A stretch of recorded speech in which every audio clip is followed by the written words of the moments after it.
उनकी प्रतिमा के अनावरण का सौभाग्य। భూమి నుండి ఆయనకి శ్రద్ధాంజలి ఘటిస్తున్నాను।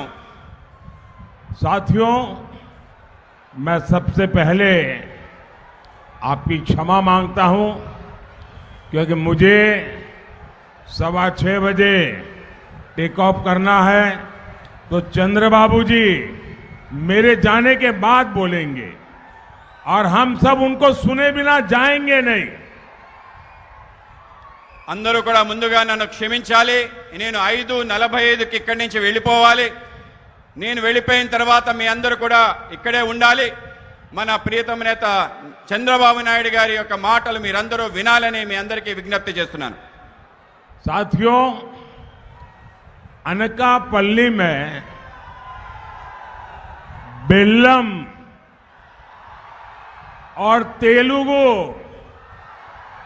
दोनों की अद्भुत मिठास है। 4 जून को ये मिठास और बढ़ने वाली है। आंध्र प्रदेश में एनडीए की सरकार बनेगी और दिल्ली में भी एनडीए का परचम लहराएगा। डबल इंजन सरकार यहां के विकास को नई ऊंचाई पर ले जाएगी। మిత్రులారా, అనకాపల్లిలో బెల్లం మరియు తెలుగు భాష రెండు అద్భుతమైనవి, మధురమైనవి। జూన్ 4వ తారీఖున ఈ తీయదనం మరింతగా పెరగబోతుందని మీకు తెలియజేస్తున్నాను। ఆంధ్రప్రదేశ్లో ఎన్డీఏ ప్రభుత్వం వస్తుంది, అలాగే ఢిల్లీలో కూడా ఎన్డీఏ ప్రభుత్వం జెండా రెపరెపలాడబోతుంది। ఈ యొక్క డబుల్ ఇంజిన్ ప్రభుత్వం అభివృద్ధి కొత్త ఎత్తులకు తీసుకెళ్తుంది। साथियों, ये पहला चुनाव है जो विकसित आंध्र प्रदेश, विकसित भारत के विश्वास पर लड़ा जा रहा है। आज भारत दुनिया की 5th लार्जेस्ट इकोनॉमी है। आज भारत चंद्रमा के दक्षिण ध्रुव पर पहुंचने वाला पहला देश बना है। आज पूरी दुनिया में भारत का सम्मान बढ़ा है। ये गौरव हर भारतवासी का सीना गर्व से चौड़ा कर रहा है। हमारे आंध्र प्रदेश से तो बड़ी संख्या में प्रवासी भारतीय बाहर रहते हैं। अब वहां उनकी भी पहचान एक प्रकार से सम्मान से भरी हुई हो रही है। అభివృద్ధి చెందిన ఆంధ్రప్రదేశ్, అభివృద్ధి చెందిన భారత్ అనే విశ్వాసం పైన పోటీ జరుగుతున్న మొట్టమొదటి ఎన్నిక ఇది। ఈరోజు భారత్ ప్రపంచంలోనే 5వ అతిపెద్ద ఆర్థిక శక్తిగా ఆవిర్భవించింది। ఈరోజు చంద్రమండలం దక్షిణ ధ్రువంపై మొట్టమొదటిసారి చేరిన దేశంగా భారతదేశం అవతరించింది। ఈరోజు మొత్తం ప్రపంచంలోనే భారతదేశం యొక్క గౌరవం పెరుగుతుంది। ఈ గౌరవం ప్రతి భారతీయుడు ఛాతీ గర్వంతో ఉప్పొంగేలా చేస్తుంది। మన ఆంధ్రప్రదేశ్ నుండి అనేక మంది ప్రవాస భారతీయులు అధిక సంఖ్యలో బయట నివసిస్తున్నారు। ఇప్పుడు అక్కడ వాళ్ళకి గుర్తింపు, గౌరవం దక్కుతుంది। साथियों, पहले नेता वोट मांगने जाते थे तो जनता काम का हिसाब पूछती थी, लेकिन अब मोदी हिसाब देता है और जनता मुहर लगाती है। यहां अनकापल्ली से आनंदपुरम तक 6 लेन का हाईवे बना है। रायपुर विशाखापट्टनम एक्सप्रेसवे का निर्माण हो रहा है। 2014 तक आंध्र प्रदेश में 4000 किलोमीटर नेशनल हाईवे थे, आज करीब करीब 9000 किलोमीटर हाईवेज आंध्र प्रदेश में है।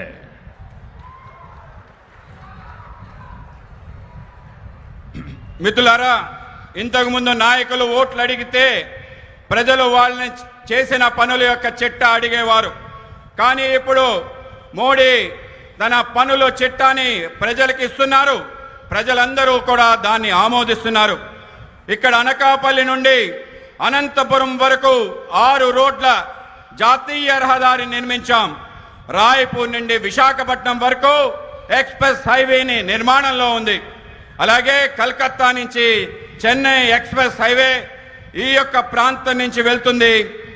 2014 వరకు ఆంధ్రప్రదేశ్లో కేవలం 4000 కిలోమీటర్ల జాతీయ రహదారి ఉండేది. ఇవాళ 8000 కిలోమీటర్ల జాతీయ రహదారి ఆంధ్రప్రదేశ్లో ఉంది. ఆ విధంగా మారిందని మీకు తెలియజేస్తున్నాను. साथियों, केंद्र की एनडीए सरकार आंध्र प्रदेश के युवाओं के लिए काम कर रही है। यहां IIITDM Kurnool, IIT Tirupati, Eicher Tirupati जैसे संस्थान बन गए हैं। विशाखापट्टनम में IIM की स्थापना हुई है। यहां युवाओं के लिए पेट्रोलियम यूनिवर्सिटी खोली गई है। पुदीमड़ाका में ग्रीन एनर्जी पार्क को भी मंजूरी दी गई है। नक्कापल्ली में बल्क ड्रग पार्क शुरू करने के लिए 1000 करोड़ की मदद दी गई है। इससे यहां निवेश बढ़ेगा और फार्मा सेक्टर में रोजगार पैदा होगा। మిత్రులారా, కేంద్రంలో ఉన్న ఎన్డీఏ ప్రభుత్వం ఆంధ్రప్రదేశ్ యువత కోసం పనిచేస్తుంది. ఇక్కడ IIIT Kurnool, IIT, IISR Tirupati అటువంటి సంస్థలు స్థాపించడం జరిగింది. విశాఖపట్నంలో IIM స్థాపించబడింది. ఇక్కడ యువకుల కోసం పెట్రోలియం విశ్వవిద్యాలయం ప్రారంభించబడింది. పూడిమడకలో గ్రీన్ ఎనర్జీ పార్క్ ఆమోదించబడింది. నెక్కపల్లిలో బల్క్ డ్రగ్ పార్క్ ప్రారంభించేందుకు 1000 కోట్ల సాయం అందించడమైంది. దీనివల్ల ఇక్కడ పెట్టుబడులు పెరుగుతాయి మరియు ఫార్మా రంగానికి ఉపాధి లభిస్తుంది.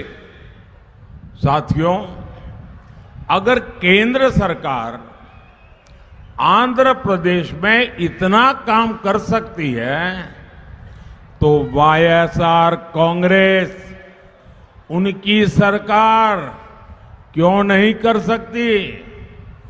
बीजेपी का मंत्र है डेवलपमेंट, डेवलपमेंट, डेवलपमेंट।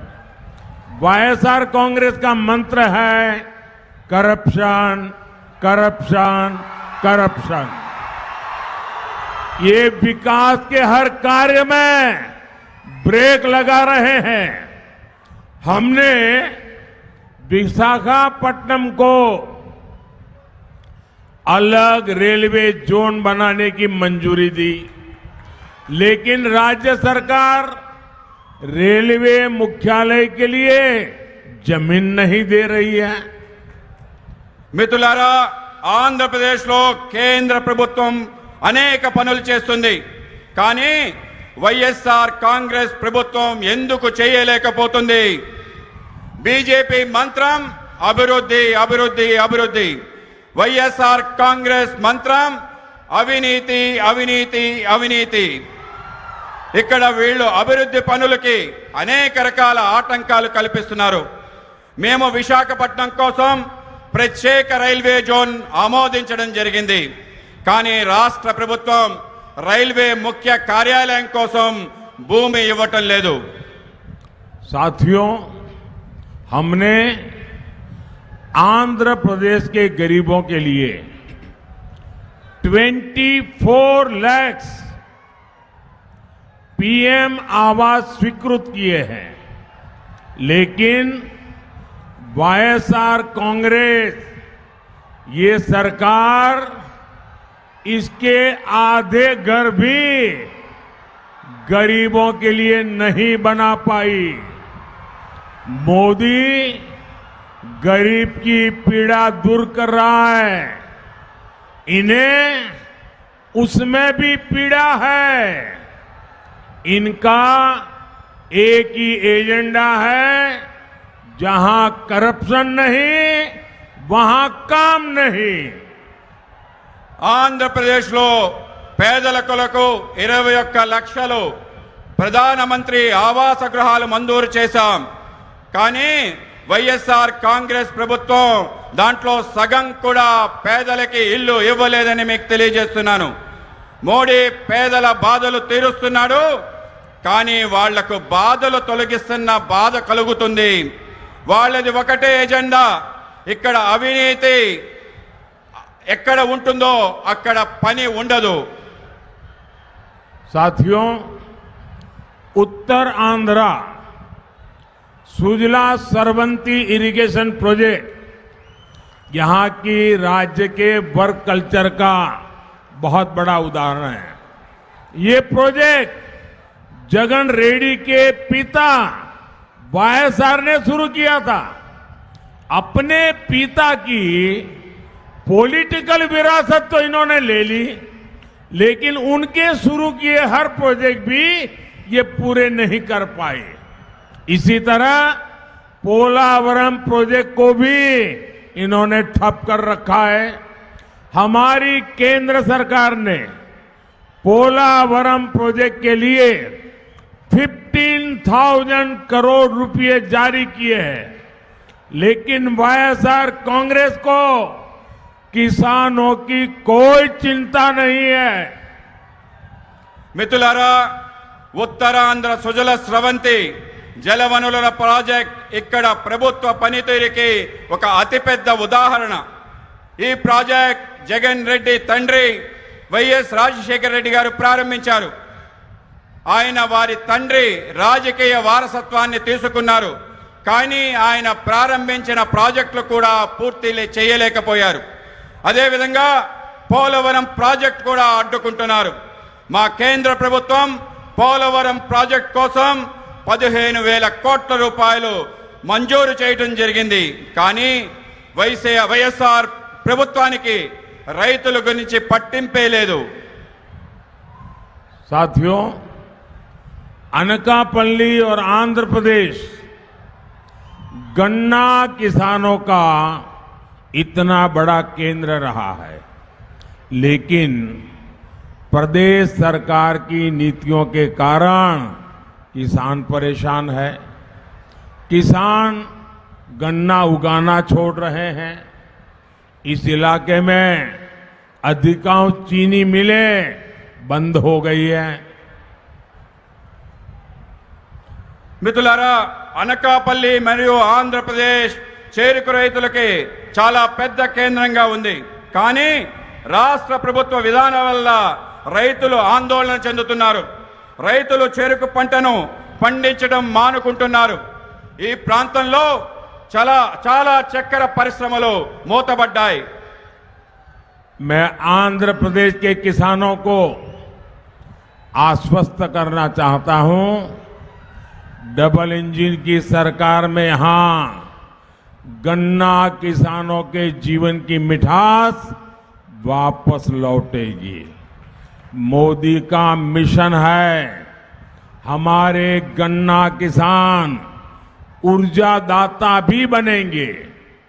आज मोदी पेट्रोल में इथेनॉल ब्लेंडिंग बढ़वा रहा है। इससे देश में करीब 80,000 करोड़ रुपीस गन्ना किसानों को मिले हैं। इसका बहुत बड़ा लाभ गन्ना किसानों को हो रहा है। నేను ఆంధ్రప్రదేశ్ రైతులకు హామీ ఇవ్వాలనుకుంటున్నాను. మా డబుల్ ఇంజిన్ ప్రభుత్వంతో చెరుకు రైతుల జీవితాల్లో తిరిగి మాధుర్యం తీసుకొస్తానని అంటున్నాను. మన చెరుకు రైతులు కూడా శక్తి దాతలుగా మారాలనేదే మోడీ లక్ష్యం. ఈరోజు మోడీ గారు పెట్రోల్లో ఇథనాల్ కలపడాన్ని ప్రోత్సహిస్తున్నారు. దీనివల్ల దేశంలోనే దాదాపు 8,000 కోట్ల రూపాయలు చెరుకు రైతులకు అందుతున్నాయి. దాంతో చెరుకు రైతులు భారీగా లబ్ధి పొందుతున్నారు.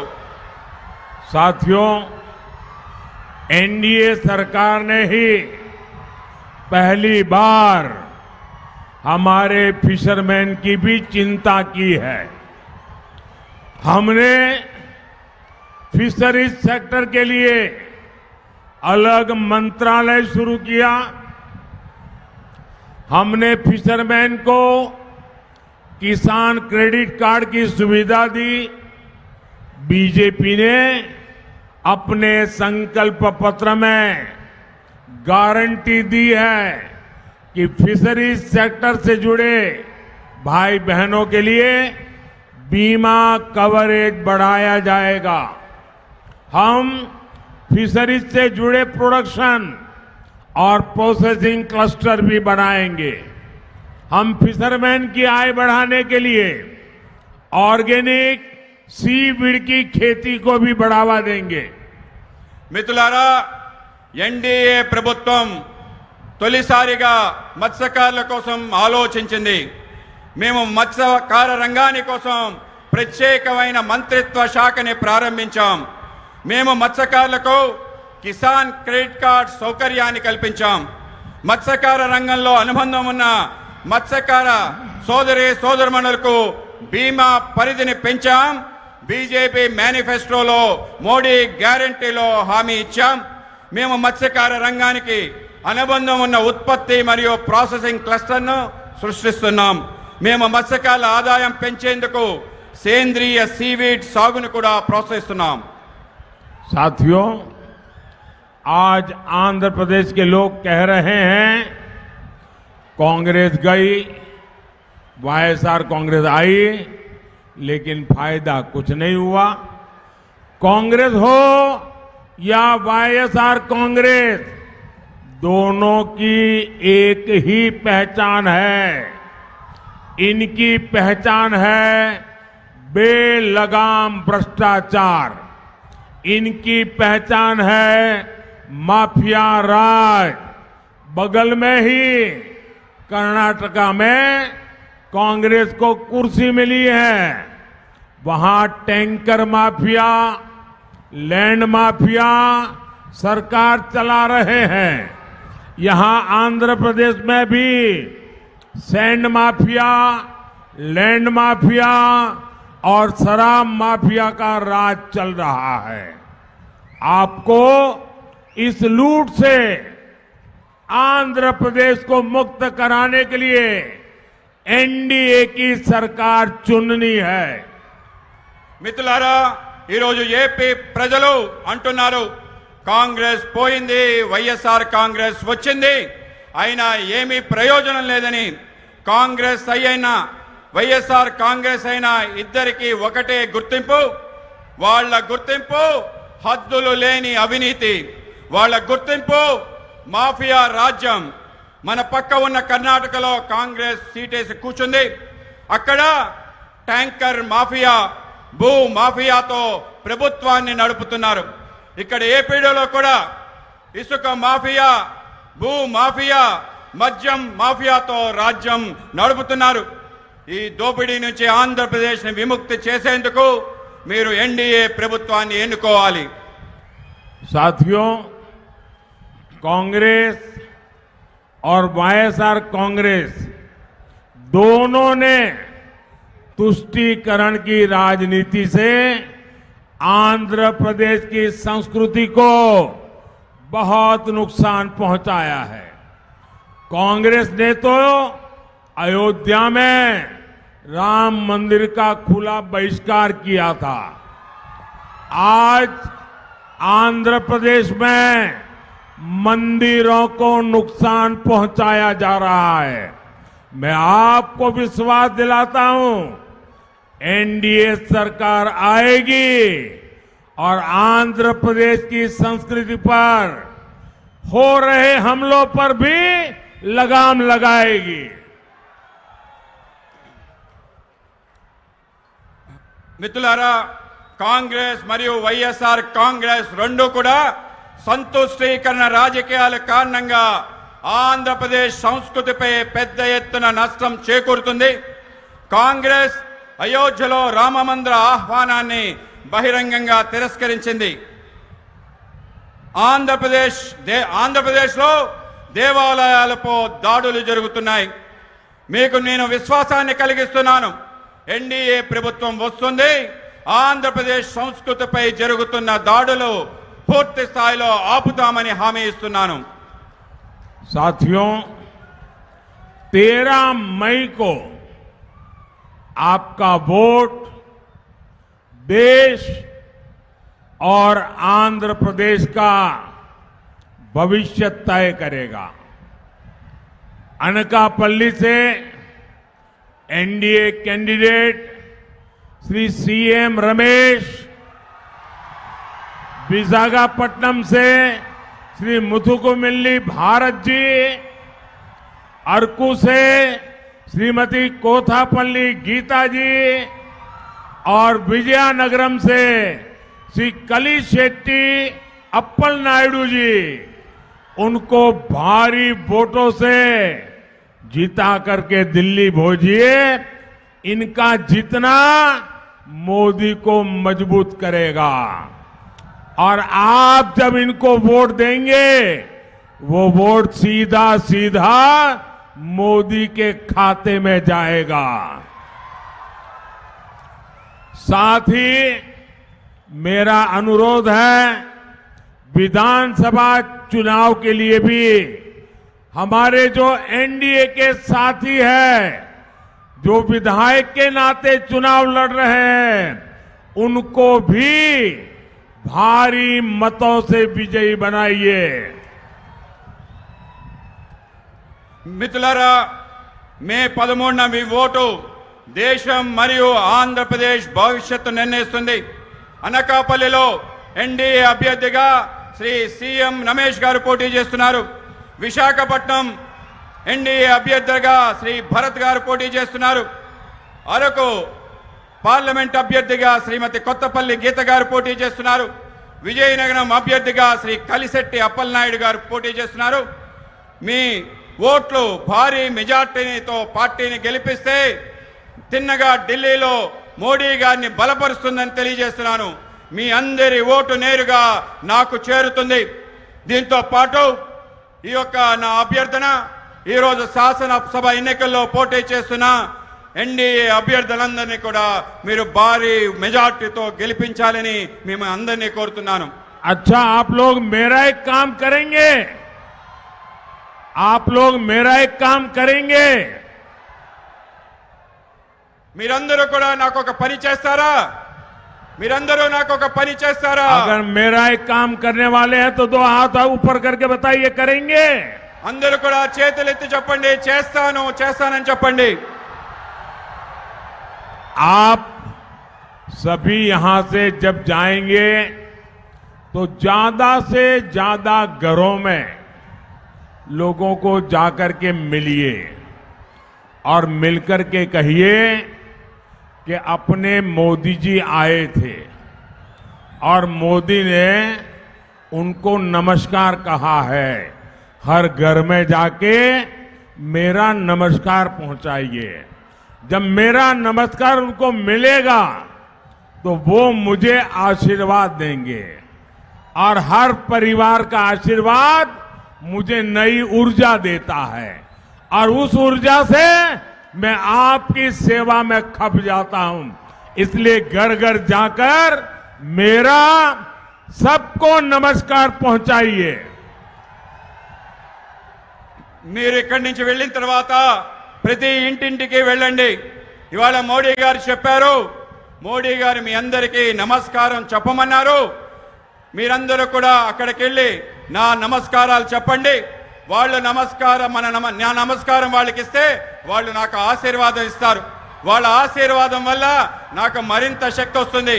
వాళ్ళ శక్తి కారణంగా మరింతగా మీకు సేవ చేసే అవకాశం నాకు దక్కుతుంది. ఆ విధంగా నేను సేవ చేసే అవకాశాన్ని కల్పించండి.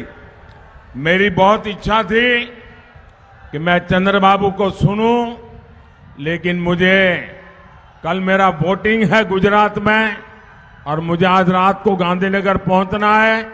और इसलिए मुझे निकलना पड़ेगा। मैं सभी एमएलए कैंडिडेट उनको रिक्वेस्ट करता हूं आगे आने के लिए। सभी एमएलए कैंडिडेट, सभी एमपी कैंडिडेट और बाबू और हमारे, आप सब मेरे साथ बोले भारत माता की, भारत माता की जय। बहुत बहुत धन्यवाद। बहुत बहुत धन्यवाद। भारत माता की जय, भारत माता की